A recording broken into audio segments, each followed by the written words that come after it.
Gamba mutya abali ku channel yaffe eyitibwa Kyayiti YouTube channel yaffe. Olunaku olwaleero kyenjagadde okubeera nga mbabuulira naddala mu abali ku channel yaffe eno Kyayiti, guno omwezi gw'11 guba mwezi gwa kusabira ku bagenzi.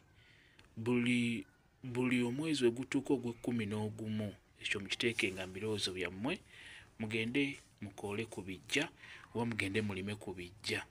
Ekirala mutegeke ku mmisa ezokusabira ku bantu bammwe abaafa, naye mugezengako okulaba nga muzitegeka mu mwezi guno ogw'11. Mwezi mulungi nnyo okusabiramu abagenzi, n'olwekyo tuli mwezi gwa 11. Kikulu nnyo musabire ku bagenzi bammwe. Buli wogenda ku church ku lw'Essande, ku Friday, ku lunaku lwonna lw'osabirako, beera ng'osabira ku bagenzi abaafa, sabira ku mukaddewo, olw'ensonga nti guno omwezi gw'11 guba mwezi gwa kusabira ku bagenzi.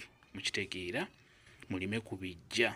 Bw'oba oli mu kyalo ku guno omwezi gw'11 lima ku bijja. Mwabategeka okusabira abagenzi, misa muzitegekenga mu mwezi ogw'11.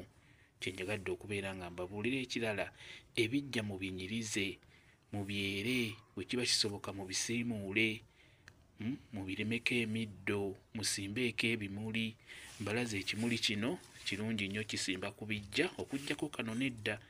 Kano tebakateeka ku bijja, kano ono muganda wa muleke tebamuteeka ku bijja, naye kino osobola okukiteeka ku bijja.